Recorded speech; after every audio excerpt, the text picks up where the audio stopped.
¿Por qué el cerebro deja de amar? Hay una pregunta que me persiguió durante años. No apareció en un laboratorio, ni en un libro antiguo de filosofía. Apareció una noche cualquiera, cuando escuché a alguien decir una frase que se repite en miles de hogares. Ya no siento lo mismo, y no sé cuándo pasó. No hubo infidelidad. No hubo gritos. No hubo una gran tragedia. Solo algo más inquietante. El amor se fue apagando. Y eso me llevó a investigar algo que casi nadie quiere aceptar. El amor no solo nace en el corazón. También se construye, se sostiene, y puede debilitarse en el cerebro. Durante mucho tiempo nos enseñaron que dejar de amar es una decisión fría. ¿Qué es egoísmo? ¿Qué es falta de compromiso? Pero cuando empecé a estudiar a parejas de relaciones largas, algo no encajaba. Personas que decían haber amado profundamente. Personas que lo habían intentado todo. Y aún así, ya no sentían conexión. No culpa. No rabia. Nada. Fue entonces cuando encontré los primeros estudios que cambiarían por completo mi forma de entender el vínculo humano. Experimentos donde el cerebro, poco a poco, reduce la conexión emocional con la persona que antes era el centro del mundo. Análisis neurológicos que muestran cómo el sistema de recompensa deja de activarse. Investigaciones psicológicas que revelan que el desamor no suele ser un evento, sino un proceso silencioso. Mientras más leía, más claro se volvía algo incómodo. El cerebro es eficiente. Y cuando asocia una relación con tensión, inseguridad o desgaste emocional, empieza a protegerse. No te avisa. No manda señales claras. Simplemente, ajusta el vínculo. Y un día despiertas junto a alguien que conoces de memoria, pero con quien ya no te sientes conectado. Este audiolibro no nació para juzgarte, ni para decirte que el amor murió porque no luchaste lo suficiente. Nació para responder preguntas que casi nadie explica con honestidad.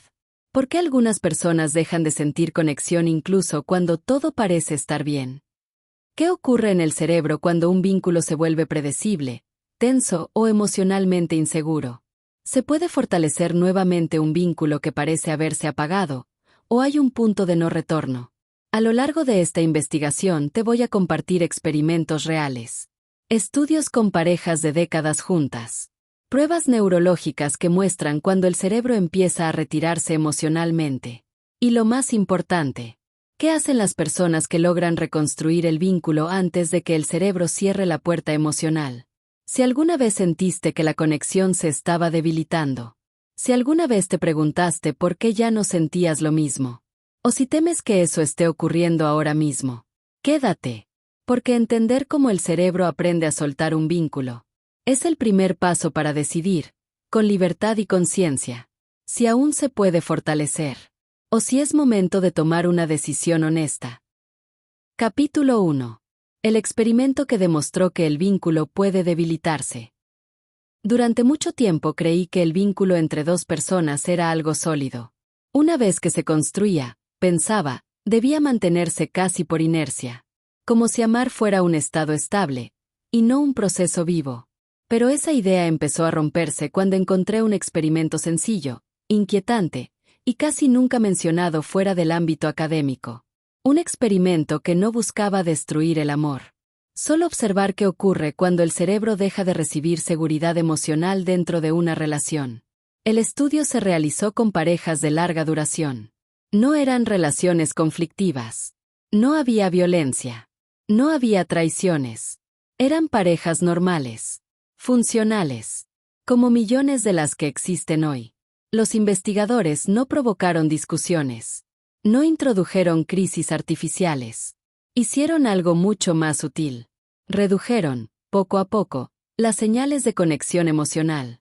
Menos validación. Menos presencia afectiva. Menos respuesta empática. Nada extremo. Nada que llamara la atención de inmediato. Y ahí ocurrió algo que cambió por completo mi forma de entender el debilitamiento del vínculo. El cerebro no reaccionó con tristeza inmediata. No reaccionó con enojo. No reaccionó con reclamo. Reaccionó con adaptación. Después de varias semanas, las mediciones mostraron algo inquietante. Las áreas cerebrales relacionadas con el vínculo emocional comenzaron a disminuir su actividad. La respuesta emocional hacia la pareja se volvió más baja, más plana, más neutra.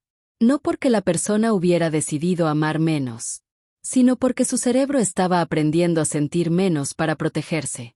Esto es clave. El vínculo no se debilita por falta de amor. Se debilita por falta de seguridad emocional sostenida. El cerebro humano está diseñado para proteger la estabilidad interna. Cuando detecta que una relación ya no es un lugar confiable para regular emociones, empieza a retirarse lentamente. No te lo dice. No te advierte. Solo ajusta la intensidad del vínculo. En las entrevistas posteriores, muchas personas utilizaron frases casi idénticas. No pasó nada grave. Simplemente dejé de sentir. Un día me di cuenta de que ya no me importaba igual. Pero el experimento mostraba otra cosa. Si había pasado algo. Solo que había pasado despacio. Este hallazgo me llevó a revisar décadas de investigación sobre vínculos humanos, neuroplasticidad y relaciones a largo plazo. Y encontré un patrón constante. El cerebro no se desconecta de golpe. El cerebro aprende a cerrar el vínculo cuando la relación deja de sentirse emocionalmente segura. Ahora, aquí es donde esta información se vuelve incómoda, pero necesaria. En las relaciones de noviazgo, este proceso cumple una función importante. El noviazgo es una etapa de evaluación profunda. El cerebro observa, registra, compara. Evalúa si esa persona puede ser hogar. Evalúa si ese vínculo puede sostener una vida compartida. Evalúa si las dinámicas actuales serían soportables durante años. Cuando el vínculo empieza a debilitarse en el noviazgo, muchas veces no es una falla. Es información. Es el cerebro diciendo, sin palabras, esto no se siente seguro para siempre. Y aquí la evidencia es clara. Ignorar esta señal durante el noviazgo no es amor. Es posponer una decisión importante. Pero en el matrimonio, el significado del debilitamiento del vínculo cambia por completo. Porque el matrimonio no se basa solo en evaluar. Se basa en construir. Y este mismo experimento mostró algo crucial. Cuando las parejas casadas intervenían a tiempo. Cuando reintroducían conexión emocional, presencia consciente y validación real.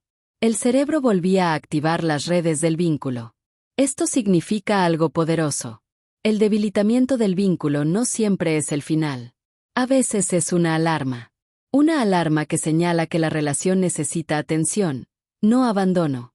Por eso este audiolibro no existe para justificar huidas emocionales. Tampoco para obligar a nadie a quedarse. Existe para comprender. Porque solo entendiendo cómo el cerebro aprende a debilitar un vínculo, puedes decidir con madurez. Si estás en una etapa de elección consciente, o en una etapa de compromiso y reconstrucción. Y aquí establecemos un principio que guiará todo este recorrido. En el matrimonio, las emociones fluctúan. La intensidad cambia. El vínculo se debilita y se fortalece con el tiempo. Pero abandonar la relación no debe ser la primera respuesta. La evidencia psicológica y humana es clara. Solo hay dos situaciones donde romper el vínculo es una medida legítima. El adulterio y el maltrato físico.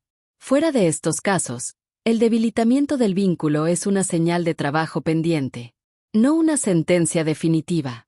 Este capítulo no busca darte respuestas cómodas. Busca darte claridad. Porque el amor no se pierde sin motivo. Se debilita cuando el cerebro aprende que ya no es seguro mantenerse conectado. Y si esto se aprende, en muchos casos, también puede reconstruirse. En el siguiente capítulo vamos a entrar directamente en el núcleo del proceso. Vamos a observar qué cambia exactamente en el cerebro cuando el vínculo pasa de ser una conexión viva a una sensación distante. Y cuando comprendas eso, vas a empezar a mirar tu relación con una honestidad que transforma. Capítulo 2. El cerebro enamorado no es el mismo cerebro que construye un vínculo a largo plazo. Durante esta investigación tuve que aceptar una idea incómoda. El cerebro que se enamora no es el mismo cerebro que sostiene una relación con el paso de los años. No porque uno sea mejor que el otro, sino porque cumplen funciones completamente distintas. Al inicio de una relación, el cerebro entra en un estado que la neurociencia conoce muy bien. Un estado de exploración intensa. de atención elevada, de recompensa constante. La dopamina se activa con fuerza. Cada mensaje, cada encuentro, cada mirada. El cerebro no está pensando en estabilidad. Está aprendiendo. Está descubriendo. Está motivado por la novedad. Los estudios muestran que, en esta etapa, las áreas relacionadas con la evaluación crítica disminuyen su actividad. No porque seamos ingenuos, sino porque el cerebro prioriza la conexión por encima del análisis profundo. Por eso, en el enamoramiento, muchas señales se ignoran. No se ven con claridad. O se justifican. Y aquí aparece una distinción fundamental. En el noviazgo, este estado tiene un propósito. Permitir el acercamiento. Crear vínculo. Explorar compatibilidad. Pero el mismo estado, si se prolonga sin conciencia, puede llevar a decisiones mal fundamentadas. Porque el cerebro enamorado siente. Pero no siempre evalúa. A medida que la relación avanza, algo cambia. La dopamina disminuye. No desaparece. Se reorganiza. En su lugar, empiezan a tomar fuerza otros sistemas. La oxitocina. La vasopresina. Los circuitos de seguridad emocional. Este es el cerebro del vínculo. Un cerebro que ya no busca estímulos constantes. Busca previsibilidad. Coherencia. Respuesta emocional. Los estudios con parejas de larga duración muestran algo muy claro. Las relaciones que se sostienen no son las más intensas. Son las más reguladas emocionalmente. Esto rompe otro mito. El amor no muere porque deja de ser intenso. El vínculo se debilita cuando deja de sentirse seguro. Aquí fue donde entendí algo clave. Muchas personas confunden el fin del enamoramiento con el fin del amor. Y toman decisiones basadas en esa confusión. En el noviazgo, esta confusión puede ser una oportunidad. Porque el noviazgo es precisamente el espacio para observar. Cuando la intensidad baja, el cerebro empieza a evaluar con más claridad. Empieza a notar dinámicas, patrones de comunicación, formas de resolver conflictos. Si en esta etapa el vínculo no se siente estable, la pregunta no es cómo recuperar la emoción inicial. La pregunta es si esta relación puede sostener una vida. Ahí, decidir irse no es huir. Es elegir con conciencia. Pero en el matrimonio, el significado vuelve a cambiar. Porque el matrimonio no se construye sobre la dopamina. Se construye sobre la seguridad emocional cotidiana. Y aquí aparece uno de los errores más comunes. Cuando la intensidad baja, muchas parejas piensan que algo se rompió. Que el amor se acabó. Que ya no hay solución. Pero la ciencia muestra otra cosa. El cerebro del vínculo necesita estímulos distintos. No emoción constante, sino presencia confiable. Escucha real. Respuesta emocional. Coherencia entre palabras y acciones. Cuando esto falta, el cerebro no entra en crisis inmediata. Entra en retirada. Reduce expectativas. Reduce entrega. Reduce conexión. No como castigo, sino como protección. Este proceso explica por qué muchas personas dicen, ya no siento lo mismo. Sin saber explicar por qué. No es que el cerebro haya dejado de amar. Es que dejó de sentirse sostenido. Y aquí aparece una verdad difícil de aceptar. El vínculo a largo plazo no se mantiene solo con buenas intenciones. Se mantiene con microacciones constantes. Pequeños actos de presencia. Validación emocional. Respuesta oportuna. Los estudios de parejas que lograron sostener relaciones estables durante décadas muestran un patrón repetido. No eran parejas perfectas. Discutían. Se equivocaban. Pero el cerebro no asociaba la relación con amenaza emocional. Eso marca toda la diferencia.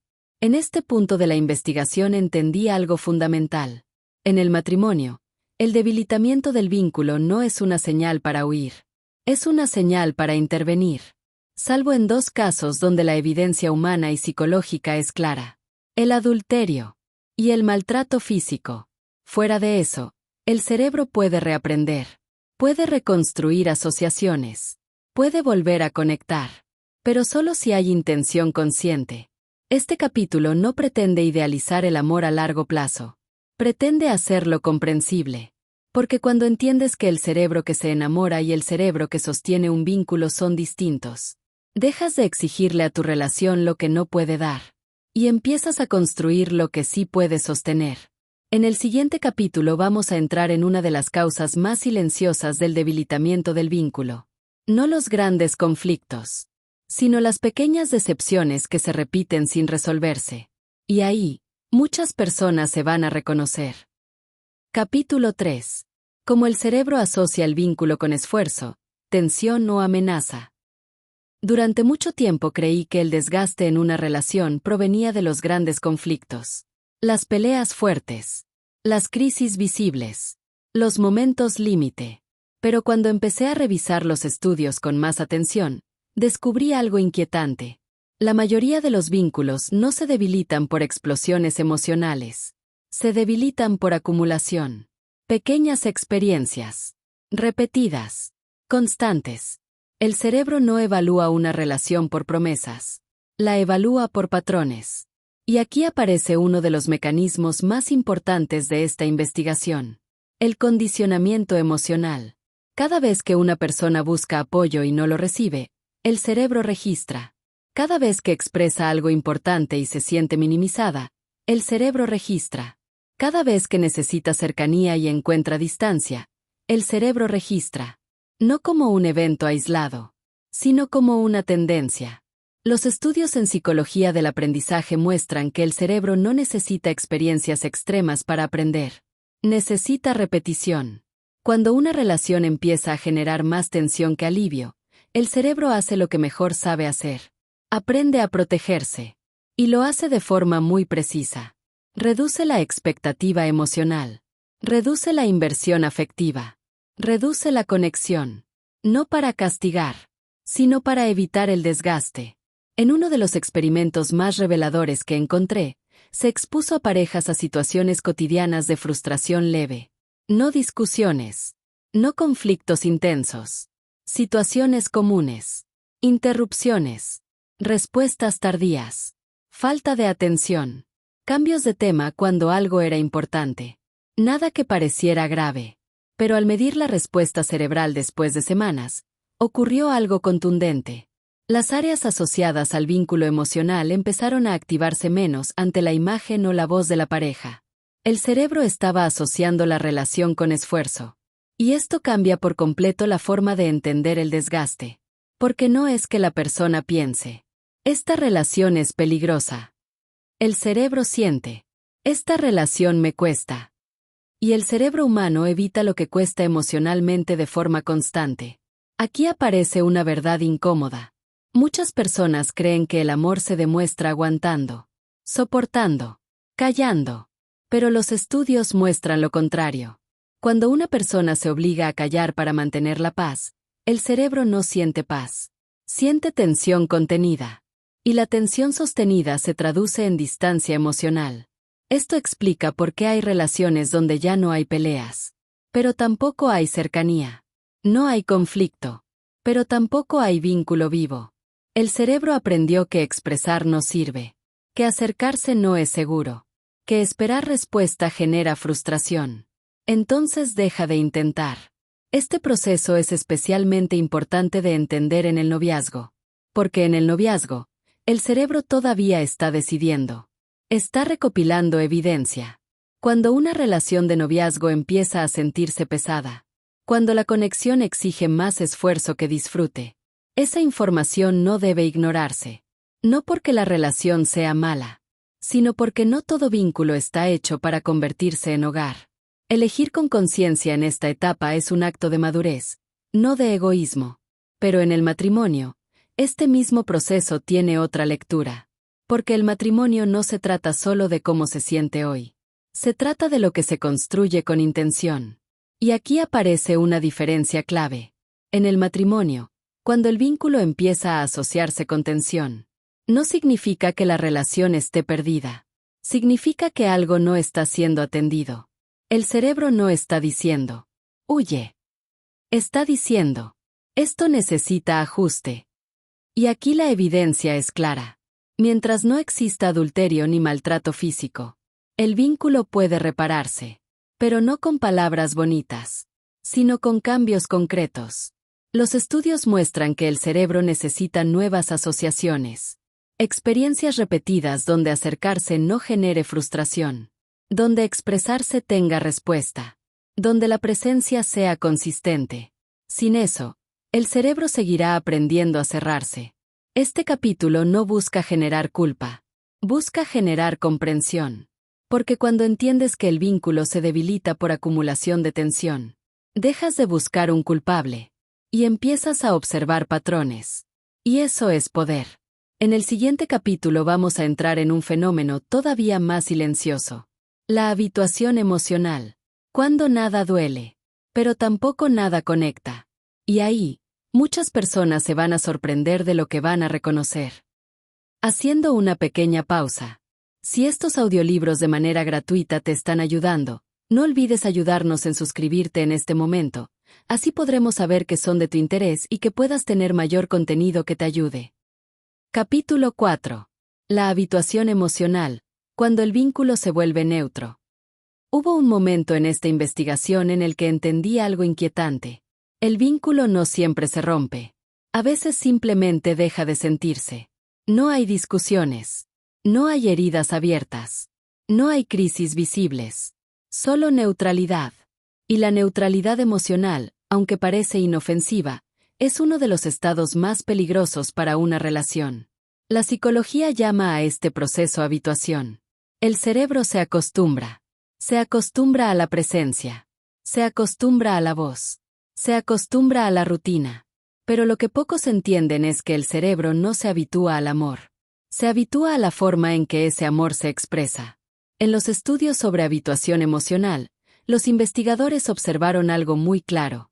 Cuando una relación repite las mismas interacciones, sin novedad emocional, sin atención consciente, el cerebro deja de asignar valor emocional a esas experiencias. No porque sean malas, sino porque son previsibles. Y el cerebro humano está diseñado para ahorrar energía. Cuando algo ya no aporta información nueva, la respuesta emocional disminuye. Aquí es donde muchas personas se confunden. Creen que el problema es la rutina. Pero la rutina no mata el vínculo. Lo que lo debilita es la ausencia de presencia emocional dentro de la rutina. Hacer lo mismo no es el problema. Sentir lo mismo todo el tiempo, sí. En uno de los experimentos más reveladores, parejas de larga duración fueron expuestas a dos tipos de interacción. En el primer grupo, las parejas mantenían rutinas normales, pero introducían momentos breves de atención plena. Mirarse sin distracciones. Escucharse sin interrumpir. Responder con intención. En el segundo grupo, las rutinas se mantenían, pero la atención seguía dispersa. Automática. Mecánica. Después de varias semanas, los resultados fueron contundentes. En el primer grupo, las áreas cerebrales relacionadas con el vínculo mantenían su activación. En el segundo, la respuesta emocional disminuía progresivamente.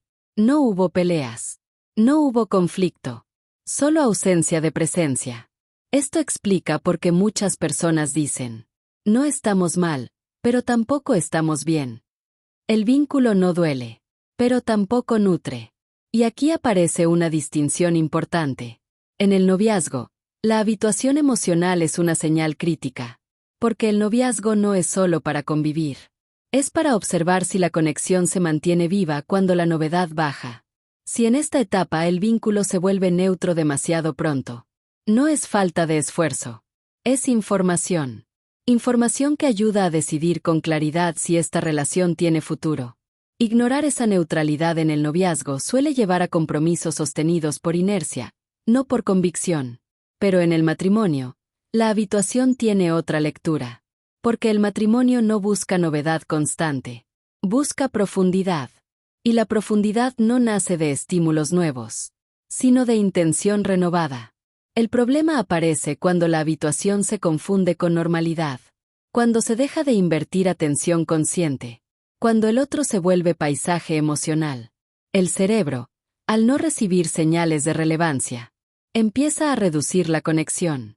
No por rechazo, por economía emocional. Y aquí la ciencia es clara. El vínculo puede reactivarse si se interrumpe la automatización. No con grandes gestos, sino con microcambios sostenidos. Momentos breves donde la atención vuelve a ser plena. Donde el otro vuelve a sentirse visto, escuchado, elegido. Esto no es romanticismo. Es neuroplasticidad. El cerebro responde a lo que se practica. En este punto de la investigación entendí algo esencial. El vínculo no muere por rutina. Muere por descuido consciente. Y el descuido no siempre es intencional. A veces es agotamiento. A veces es estrés.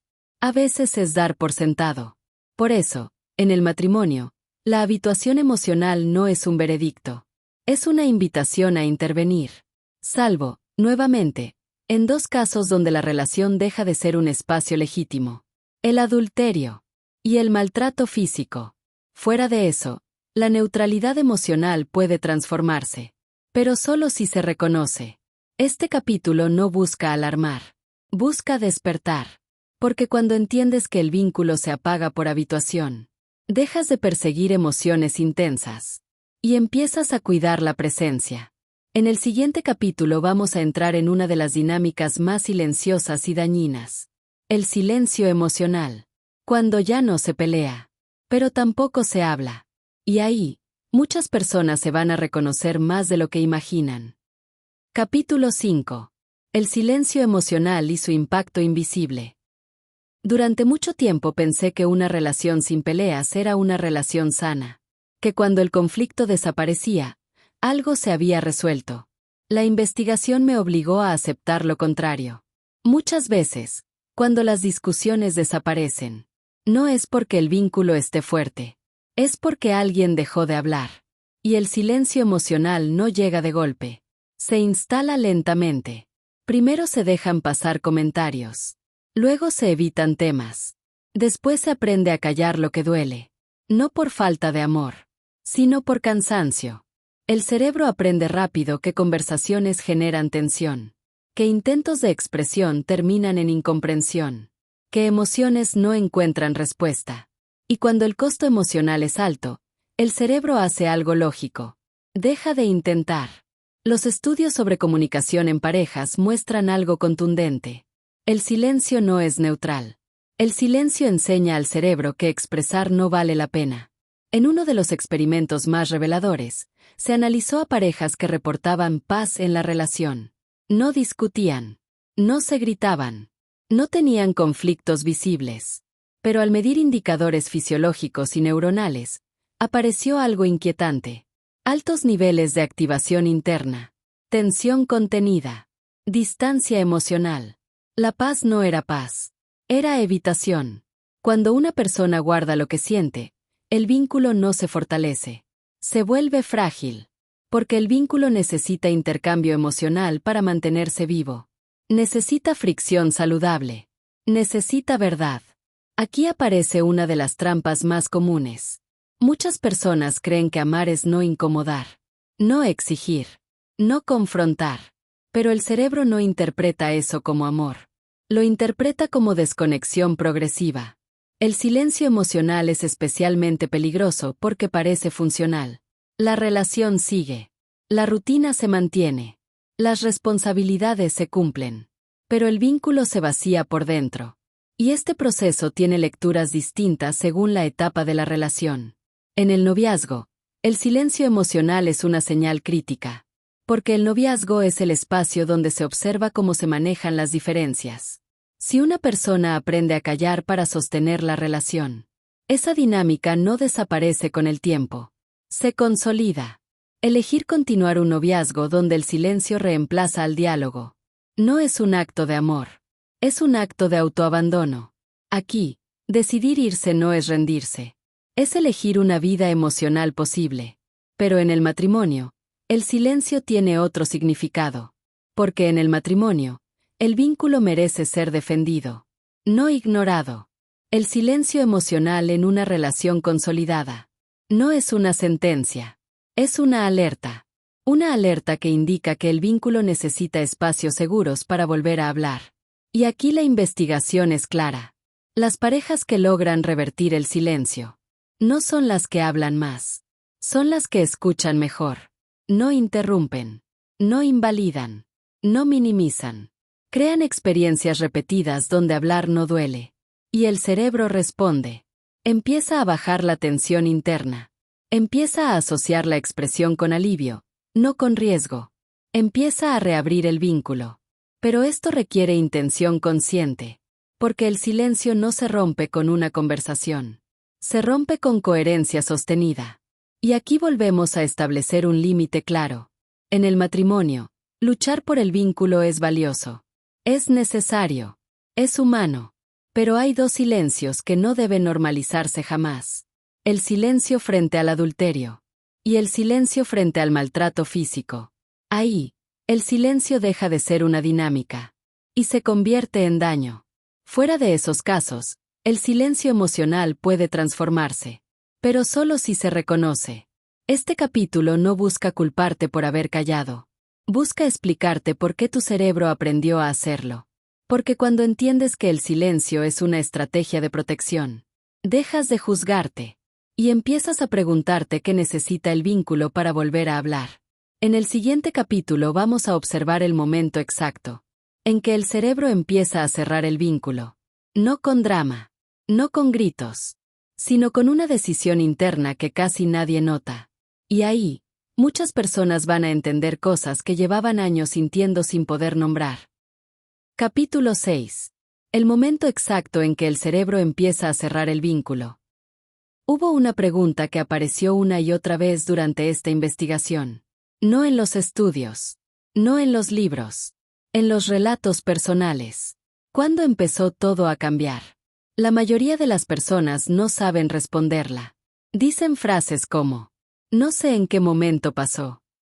Simplemente un día ya no sentía lo mismo. Pero el cerebro sí lo sabe. El cierre del vínculo no ocurre de forma repentina.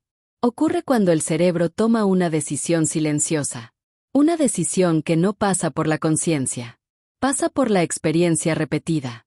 Los estudios muestran que el cerebro empieza a cerrar el vínculo cuando se cumplen 3 condiciones. No al mismo tiempo. No de forma dramática. De manera gradual. Primero, la relación deja de ser un lugar de regulación emocional. Lo que antes calmaba, ahora tensa. Lo que antes aliviaba, ahora pesa. Segundo, la persona deja de sentirse comprendida. No escuchada en lo profundo. No reconocida emocionalmente. Y tercero, aparece una sensación nueva. Alivio en la distancia. Este último punto es el más revelador. Cuando estar lejos se siente más liviano que estar cerca. El cerebro empieza a replegarse. No porque ya no ame, sino porque asocia cercanía con desgaste. En uno de los estudios longitudinales más importantes que encontré, se siguió a parejas durante años. No se observaban rupturas. Se observaban microdecisiones internas. Cada vez que una persona elegía no decir algo para evitar tensión, el cerebro aprendía. Cada vez que elegía no acercarse para no frustrarse, el cerebro aprendía. Y un día, sin que nadie lo anunciara, el cerebro había aprendido lo suficiente. Había decidido cerrar. Este cierre no se siente como dolor. Se siente como calma. Y eso es lo que lo hace tan peligroso. Porque la calma engaña. Muchas personas confunden esta calma con madurez, con desapego sano, con crecimiento personal. Pero en realidad, es desconexión emocional avanzada. Aquí es donde esta información se vuelve crucial para el noviazgo. Porque cuando el cerebro empieza a sentir alivio en la distancia durante el noviazgo, esa señal no debe ignorarse. No es miedo al compromiso. No es autosabotaje. Es información profunda. El noviazgo es el momento de decidir con quién se quiere construir una vida. Y cuando el vínculo ya se está cerrando en esta etapa, forzarlo no lo reabre. Reconocerlo a tiempo evita años de desgaste. Pero en el matrimonio, este mismo proceso tiene otra lectura. Porque en el matrimonio, el cierre del vínculo no siempre es definitivo. A diferencia del noviazgo, en el matrimonio el cerebro puede reabrirse. Si las condiciones cambian. Los estudios muestran que cuando se reintroduce seguridad emocional, escucha real y coherencia sostenida, El cerebro puede revertir esta decisión silenciosa. Pero hay una condición. El cierre debe ser reconocido antes de volverse total. Cuando el cierre se completa, cuando la indiferencia se instala, la reconstrucción se vuelve mucho más difícil. Por eso este capítulo no busca generar miedo. Busca generar conciencia. Porque el momento exacto en que el cerebro empieza a cerrar el vínculo no se anuncia con palabras. Se siente en el cuerpo. Menos deseo de compartir. Menos curiosidad por el otro. Menos urgencia por resolver. Y aquí volvemos a establecer un límite claro. En el matrimonio, luchar por reabrir el vínculo es valioso y necesario. Pero hay situaciones donde el cerebro no debe adaptarse. El adulterio y el maltrato físico. Ahí, el cierre no es defensa exagerada. Es protección legítima. Fuera de esos casos, el cierre del vínculo es una señal de que algo necesita atención profunda, no una justificación para huir. Este capítulo marca un punto de inflexión en esta investigación. Porque a partir de aquí, la pregunta deja de ser ¿qué está pasando? Y pasa a ser ¿qué se puede hacer? En el siguiente capítulo vamos a explorar por qué algunas personas cierran el vínculo más rápido que otras. Y ahí, muchas historias personales van a empezar a tener sentido. Capítulo 7. ¿Por qué algunas personas cierran el vínculo antes que otras? Mientras avanzaba en esta investigación, hubo algo que se volvió imposible de ignorar. No todas las personas aman de la misma forma. Y tampoco todas se desconectan al mismo ritmo. Ante experiencias similares, algunas personas luchan, otras se adaptan, y otras cierran el vínculo rápidamente. La pregunta no es quién ama más. La pregunta es qué aprendió el cerebro de cada persona sobre la cercanía emocional. Los estudios en psicología del desarrollo muestran que la forma en que una persona aprendió a vincularse en la infancia deja huellas profundas. No como recuerdos conscientes, sino como patrones automáticos. Algunas personas crecieron en entornos donde expresar emociones generaba respuesta. Escucha. Contención. Otras crecieron donde expresar emociones generaba tensión. Silencio. Invalidez. El cerebro aprende rápido. Aprende si acercarse es seguro. Aprende si depender emocionalmente es viable. Aprende si el vínculo es un refugio o una fuente de desgaste. Esto no determina el destino de una persona, pero sí influye en cómo responde al desgaste relacional. Los estudios sobre estilos de vinculación muestran algo consistente. Hay personas cuyo cerebro tolera mejor la tensión emocional. Pueden sostener conversaciones difíciles sin cerrar el vínculo. Pueden atravesar conflictos sin retirarse. Otras personas, ante señales de tensión repetida, activan estrategias de protección más rápidas. No porque amen menos, sino porque su cerebro aprendió que cerrarse es más seguro que insistir. Esto explica por qué en una misma relación, una persona quiere hablar, y la otra se distancia. Una busca resolver, la otra necesita espacio. No es maldad, es aprendizaje emocional. Aquí aparece una distinción crucial. Cerrar el vínculo no siempre es rechazo hacia el otro. Muchas veces es autorregulación. El cerebro intenta recuperar equilibrio interno. Pero cuando ambas personas tienen patrones de cierre rápido, el vínculo se debilita con mayor velocidad. Porque nadie sostiene el espacio emocional. En el noviazgo, esta información es especialmente valiosa. Porque el noviazgo permite observar, no solo cómo se ama, sino cómo se reacciona cuando amar cuesta. Si una persona cierra el vínculo ante cualquier incomodidad, esa dinámica no suele transformarse mágicamente con el tiempo. Elegir con conciencia implica preguntarse si se puede construir una vida con alguien que se desconecta cuando el vínculo exige trabajo emocional. Reconocer esto a tiempo no es juicio, es previsión. Pero en el matrimonio, el enfoque vuelve a cambiar. Porque el matrimonio no une patrones perfectos, une personas reales. Y aquí la investigación muestra algo esperanzador. Los patrones no son condenas, son tendencias. El cerebro adulto conserva plasticidad. Puede aprender nuevas formas de vincularse. Puede ampliar su tolerancia emocional. Puede reaprender cercanía. Pero esto requiere dos cosas. Conciencia. Y compromiso. Las parejas que logran modificar patrones de cierre no lo hacen eliminando el conflicto. Lo hacen aprendiendo a atravesarlo juntos. Crean acuerdos, espacios seguros, ritmos respetados. Y poco a poco, el cerebro aprende algo nuevo. Que el vínculo no siempre duele. Que quedarse también puede ser seguro. Pero aquí es necesario establecer un límite claro. En el matrimonio, vale la pena trabajar los patrones. Vale la pena reaprender. Pero hay situaciones donde el patrón no es el problema. Es la realidad, el adulterio y el maltrato físico. Ahí, el cierre del vínculo no es una reacción exagerada. Es una respuesta sana. Este capítulo no busca etiquetarte. Busca explicarte. Porque entender por qué tú o tu pareja cierran el vínculo antes. No es para justificar el daño. Es para decidir con mayor claridad qué hacer con esa información. En el siguiente capítulo vamos a desmontar una de las creencias más comunes. La idea de que el desamor ocurre de un día para otro. Y ahí, muchas personas van a entender que el final empezó mucho antes de lo que imaginaban. Capítulo 8. El mito del desamor repentino. Hay una frase que aparece con una frecuencia inquietante en las rupturas. Un día desperté y ya no sentía nada. Durante mucho tiempo, esa frase fue aceptada como verdad incuestionable. Como si el amor pudiera desaparecer de la noche a la mañana. Como si el vínculo se rompiera sin previo aviso. Pero cuando observé los estudios, cuando escuché cientos de relatos con atención real, entendí algo distinto. El desamor casi nunca es repentino. Lo que es repentino es darse cuenta. El cerebro no funciona por apagones emocionales. Funciona por procesos acumulativos. Cada experiencia no resuelta. Cada emoción no expresada. Cada intento fallido de conexión.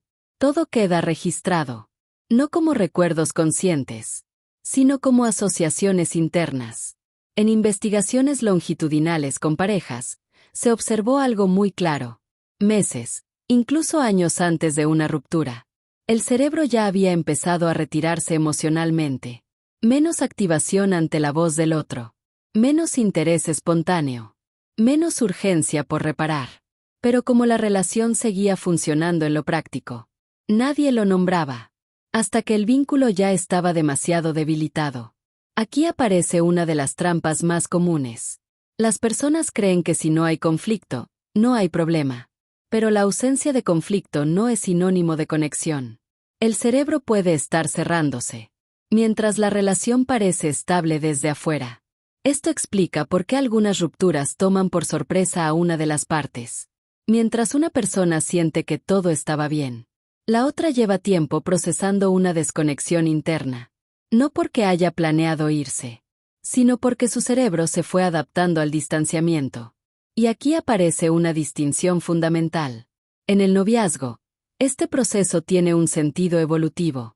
El noviazgo es un espacio de prueba emocional, de observación prolongada. Cuando el vínculo se va debilitando durante el noviazgo, el cerebro está recopilando información para una decisión importante. Ignorar este proceso y forzar continuidad suele llevar a compromisos sostenidos por miedo, no por elección. En este contexto, aceptar que el amor se debilitó no es un fracaso, es una conclusión honesta. Pero en el matrimonio, el mito del desamor repentino causa un daño profundo, porque hace creer que no hay nada que hacer, que el sentimiento se fue, y que luchar sería forzarse. La investigación muestra lo contrario. Cuando se detectan las señales tempranas del distanciamiento, el vínculo puede intervenirse. Pero el mito del desamor repentino hace que muchas parejas reaccionen demasiado tarde, cuando la desconexión ya se siente como indiferencia. Y aquí aparece uno de los hallazgos más importantes.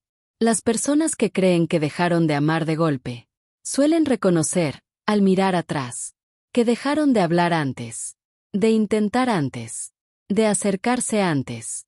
El amor no se fue un día. Se fue desgastando en silencio. Este capítulo no busca culparte por no haberlo visto. Busca desmontar una mentira peligrosa. Porque creer que el amor desaparece de repente te quita poder. Entender que el vínculo se debilita de forma gradual Te devuelve responsabilidad y posibilidad de acción. Y nuevamente, es importante marcar la diferencia.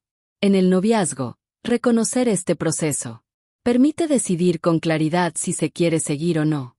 En el matrimonio, reconocerlo a tiempo permite luchar por el vínculo antes de que el cerebro lo cierre por completo. Salvo, una vez más, en dos situaciones donde el proceso deja de ser reparable: el adulterio y el maltrato físico. Ahí, el desamor no es mito, es consecuencia. Este capítulo marca un punto de madurez emocional, porque cuando entiendes que el amor no muere de golpe, dejas de buscar culpables inmediatos y empiezas a observar procesos. En el siguiente capítulo vamos a entrar en una pregunta que muchas personas se hacen en silencio. ¿Se puede volver a amar a la misma persona? Y la respuesta, ¿cómo descubrirás? No es simple, pero sí honesta. Capítulo 9. ¿Se puede volver a amar a la misma persona? Esta fue una de las preguntas más difíciles de sostener durante esta investigación. No por falta de datos, sino por el peso emocional que conlleva. Porque cuando alguien formula esta pregunta, no está buscando teoría, está buscando esperanza. Los estudios científicos no prometen milagros, pero tampoco condenan sin matices. La respuesta honesta es esta: sí, se puede volver a amar a la misma persona, pero no de la misma manera. El cerebro no borra experiencias pasadas, las integra. Cuando una relación atraviesa desgaste profundo, el vínculo original no puede restaurarse como si nada hubiera ocurrido, pero puede construirse uno nuevo, sobre bases distintas. Los estudios sobre neuroplasticidad emocional muestran que el cerebro adulto puede generar nuevas asociaciones afectivas si las experiencias repetidas cambian de forma sostenida. No basta con promesas, no basta con intentarlo con ganas. El cerebro solo cree lo que se repite. Aquí aparece una distinción clave. Muchas personas quieren volver a amar, sin modificar la dinámica que debilitó el vínculo. Eso rara vez funciona, porque el cerebro no responde a deseos, responde a patrones. En una investigación con parejas que lograron reconstruir su relación, después de crisis profundas, se observó algo común. No intentaron rescatar lo que tenían, construyeron algo diferente. Cambios en la forma de comunicarse, cambios en la gestión del conflicto, cambios en los acuerdos emocionales. Y con el tiempo, el cerebro empezó a responder de nuevo, no como al principio, pero de una forma más consciente. Aquí es importante hablar del noviazgo. Durante el noviazgo, intentar volver a amar suele ser una señal de alerta, porque el noviazgo no está diseñado para reconstrucciones profundas. Está diseñado para observar compatibilidad. Si en el noviazgo el vínculo ya necesita ser reconstruido, es válido preguntarse si esa relación es el espacio correcto para una vida compartida. Volver a amar no debe convertirse en insistir por miedo a perder. Pero en el matrimonio, la pregunta adquiere otra dimensión. Porque el matrimonio no se basa solo en emociones. Se basa en compromiso. Y cuando ambos están dispuestos a transformar la dinámica, el cerebro puede reaprender. Pero aquí aparece una condición innegociable. No se puede volver a amar cuando el vínculo ha sido traicionado de forma estructural. El adulterio rompe la seguridad básica. El maltrato físico destruye el refugio emocional. En estos casos, el cerebro no necesita reaprender cercanía. Necesita protegerse. Fuera de estas situaciones, la reconstrucción no solo es posible, es profundamente transformadora. Muchas parejas que lograron volver a amar afirman algo interesante. No aman con menos intensidad. Aman con más conciencia. No idealizan. Eligen. Este capítulo no busca vender esperanza vacía. Busca ofrecer una verdad compleja. Volver a amar a la misma persona es posible cuando ambas partes están dispuestas a convertirse en versiones más conscientes de sí mismas, y cuando el vínculo deja de sostenerse por inercia y empieza a sostenerse por elección diaria. En el siguiente capítulo vamos a abordar qué ocurre cuando solo una de las dos personas quiere reconstruir, porque ahí, muchas decisiones difíciles encuentran finalmente claridad. Capítulo 10. Cuando solo uno quiere luchar por la relación. Hubo un momento, mientras analizaba testimonios y estudios, en el que una sensación se repitió con fuerza. La soledad dentro de la relación. No la soledad física. La emocional. Esa que aparece cuando una persona empuja, y la otra ya no camina en la misma dirección. Cuando solo uno quiere luchar, el vínculo entra en una asimetría peligrosa. No porque amar más sea un error, sino porque el vínculo necesita reciprocidad mínima para mantenerse vivo. Los estudios sobre dinámicas relacionales muestran algo constante. Las relaciones no se rompen por falta de amor, sino por falta de esfuerzo compartido. Una sola persona puede sostener conversaciones, puede proponer cambios, puede intentar reparar, pero no puede reconstruir sola. Un espacio emocional compartido. Aquí aparece una verdad incómoda. Insistir cuando el otro no está disponible emocionalmente. No fortalece el vínculo. Lo desgasta. El cerebro, al no recibir respuesta, empieza a asociar esfuerzo con frustración. Y con el tiempo, empieza a cerrarse. Muchas personas confunden luchar por la relación con sacrificarse sin límites. Pero los estudios muestran que el sacrificio unilateral no genera cercanía, genera resentimiento. Y aquí es donde el contexto importa. En el noviazgo, cuando solo uno quiere luchar, esa información es una respuesta en sí misma. El noviazgo no exige heroicidades, exige compatibilidad emocional. Si una persona no está dispuesta a trabajar el vínculo en esta etapa, es poco probable que lo haga más adelante. Aceptar esto no es rendirse, es decidir con claridad. Pero en el matrimonio, la pregunta es distinta, porque el matrimonio implica atravesar etapas, donde uno puede estar emocionalmente agotado. Los estudios muestran que hay momentos donde uno sostiene más mientras el otro se recupera. Pero hay una diferencia clave. Sostener temporalmente no es cargar indefinidamente. El límite aparece cuando la falta de implicación se vuelve patrón. Cuando el otro evita sistemáticamente el trabajo emocional. Cuando no hay apertura al cambio. Cuando no existe responsabilidad compartida.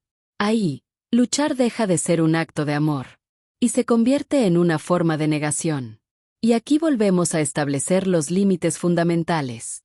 En el matrimonio, vale la pena insistir, trabajar, buscar ayuda, reaprender.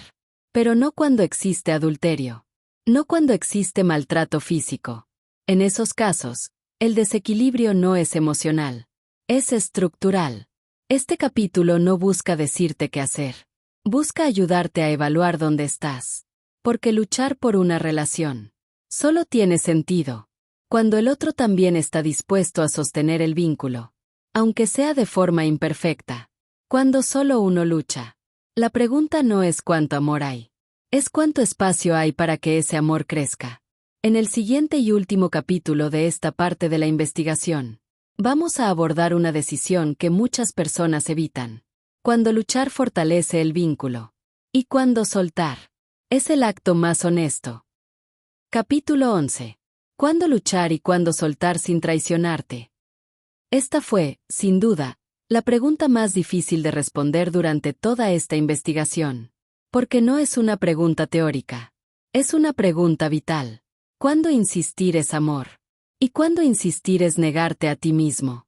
Los estudios no ofrecen reglas simples, pero sí patrones claros. Luchar fortalece el vínculo. Cuando existe reciprocidad emocional, aunque sea imperfecta. Soltar se vuelve necesario. Cuando el vínculo exige que te apagues para sostenerlo. La diferencia no siempre es evidente al principio, pero el cuerpo suele saberlo antes que la mente. En relaciones donde luchar tiene sentido, el esfuerzo duele, pero también conecta. Hay cansancio, pero no vacío. Hay conflicto, pero también reparación. El cerebro, en estos casos, aprende algo valioso, que el vínculo es exigente, pero seguro. En cambio, cuando luchar se vuelve una forma de traición interna, aparecen otras señales.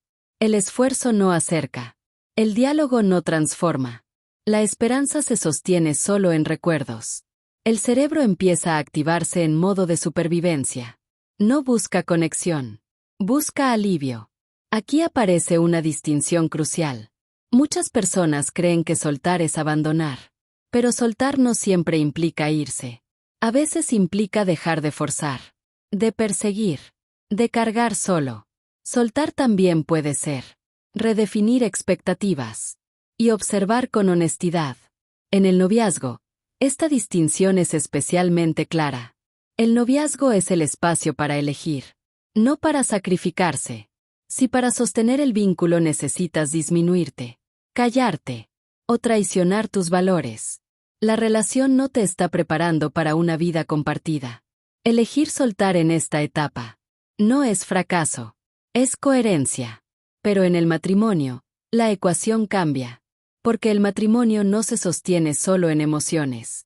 Se sostiene en compromiso. Luchar implica trabajar el vínculo incluso cuando no es cómodo. Buscar ayuda.